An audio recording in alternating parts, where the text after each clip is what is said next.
I will wed same-sex couples in March, no matter what happens. It is explicitly stated in the Bible that marriage is between man and woman. It is a question that divides the church in the same way as it divides the whole Finnish society.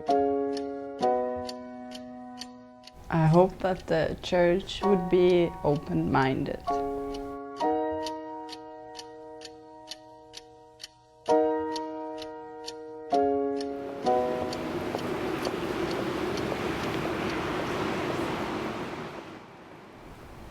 The 1st of March 2017, lesbian and gay couples in Finland will be able to marry. The same-sex marriage law will come into effect 2 years after it was passed in Parliament. Religious institutions have the right to choose if they will marry same-sex couples.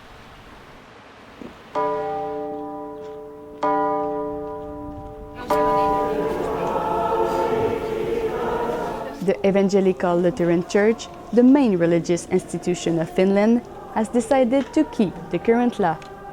It only recognizes marriage as the union between a man and a woman. Therefore, Lutheran pastors won't be allowed to wed same-sex couples. The church needs to make the same-sex couples equal in rights. And it's something that I'm willing to fight for, personally.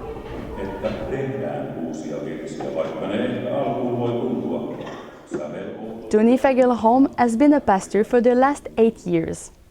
The 1st of March, he will go against his church guidelines.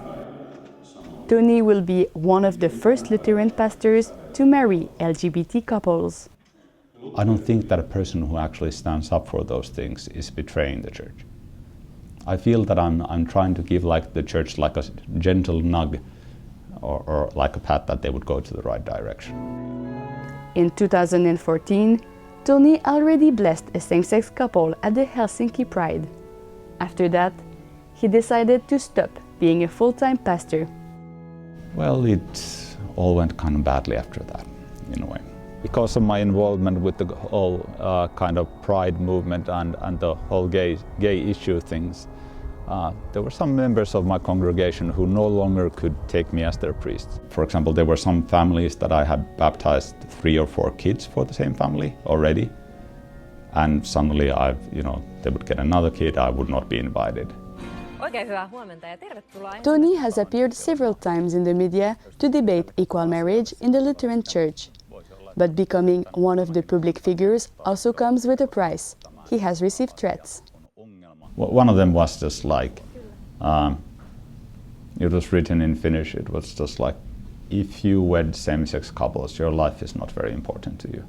And there's quite a few who threaten me with hellfire and stuff like that.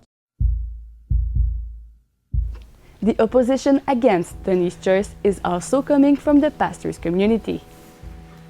In that case, I see individual pastors or priests placing themselves above the law. And that's, to me, that's selfish. As a priest, they are bound by church law, and they should understand that the Bible and the church is above them. These people say that, it's like one individual going against the law. That is not true, half the priests are willing to wed same-sex couples. 2 years ago, the Church Research Institute surveyed the Lutheran pastors. 35% of them were in favor of officiating same-sex marriage. But now when the issue has been discussed a lot, I think the numbers are growing for those who would be for it. But 50% of the pastors still pronounce themselves against same-sex weddings. The whole debate about the same-sex marriage actually comes from our relationship with the Bible and the Word of God. Same-sex couples shouldn't get married in the Lutheran Church because it's against the Bible. It's against what Christians have believed about marriage for 2,000 years. So if you take the Old Testament things, they don't get married because of love. It's usually a choice that's done for family wealth and so forth. And just these days we don't build our society that way. We get married because we love somebody. I don't think the rules and regulations that were put into place then should be applied today. Hänen luokseen tuli myös fariseuksia. Tony Kokonen's view on marriage is in line with the highest governing body of the Lutheran Church, the Synod. Composed by pastors and lay people of each parish, the 109 members of the Synod are the ones who decide the church law. I would say it's a fairly conservative synod, and this general synod that is now there, it has been for a year, that one won't change anything because they can't achieve a majority.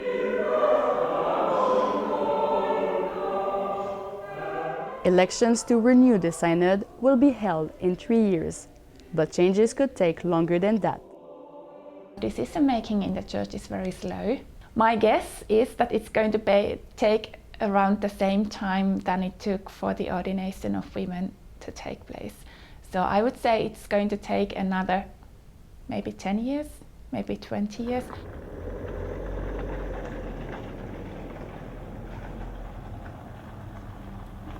Meanwhile, the consequences of disobeying the church guidelines are not clear.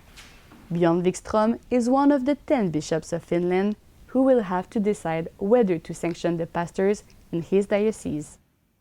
I have no wish to punish anybody, but on the other hand, it's the same as in every organization. If somebody doesn't follow the rules, then they will have to understand that I have to do something about it as a bishop. The worst I would say is that they are going to lose their right to act as pastors in the church for a certain period of time. I certainly hope that we won't have to go that far. I will talk with them and I will try to convince them that at the moment we can't arrange weddings, so I hope that they will have patience.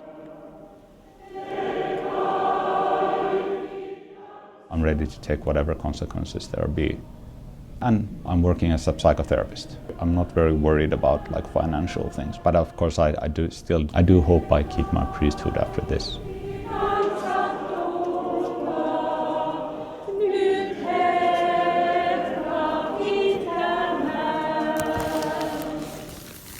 Amanda Renard and Emilia Mäkinen are following the conflict with close attention.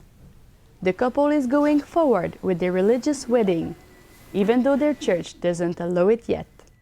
It's really different to have a priest at your wedding than just a judge, because with a judge it's like sign there and it's done. But from the church point of view, it's like in front of God you say that you're gonna be with this person for the whole of your life, so that's why I want it. Amanda and Emilia will marry next July, but they are struggling to find a pastor. 4 already refused to wed them.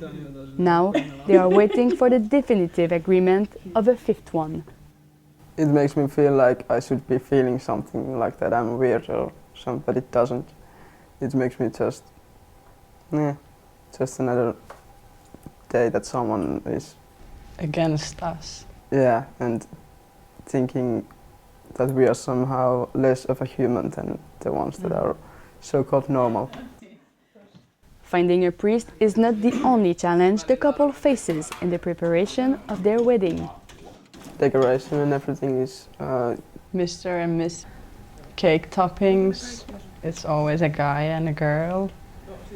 It's the little things about the decoration that makes it hard.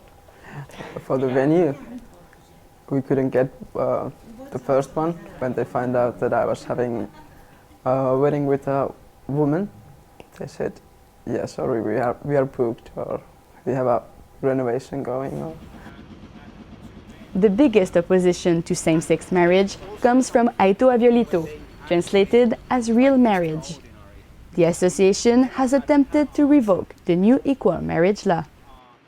We want to preserve marriage as a union between man and woman because we think that it's a human rights matter. It is weakening the right of the child to their own parents, mother and father.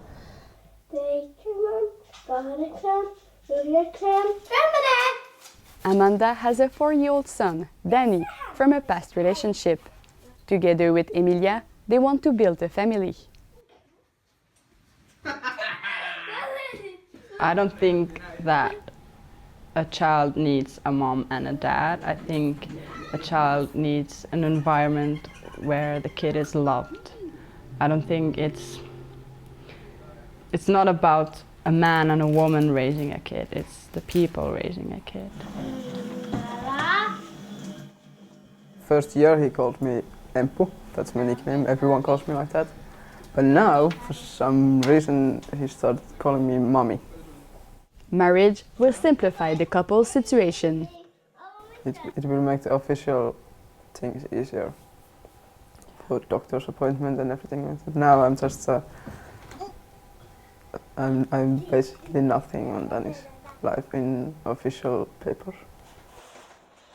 According to the last report of Rainbow Europe, Finland is considered a gay-friendly country, but NGOs like SETA are still working to improve LGBT rights. Well, the challenges for same-sex couples or LGBT people would be, first of all, to realize full equality at the workplace or at school so that people would not be discriminated. For Amanda and Emilia, one of the places where there is still discrimination is the Lutheran Church.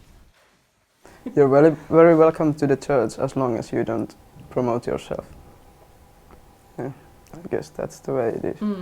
If we go to church, we don't go holding hands and kissing and no. Amanda and Emilia wish their union could fit in the Lutheran Church. They will go on with their marriage, no matter what happens after the 1st of March. I want to spend my whole life with her, and it's not just a piece of paper, it's a commitment. I'm not going to do it with anyone else. That's the point. She's going to be there for the rest of my life, and everyone should be doing it if they want.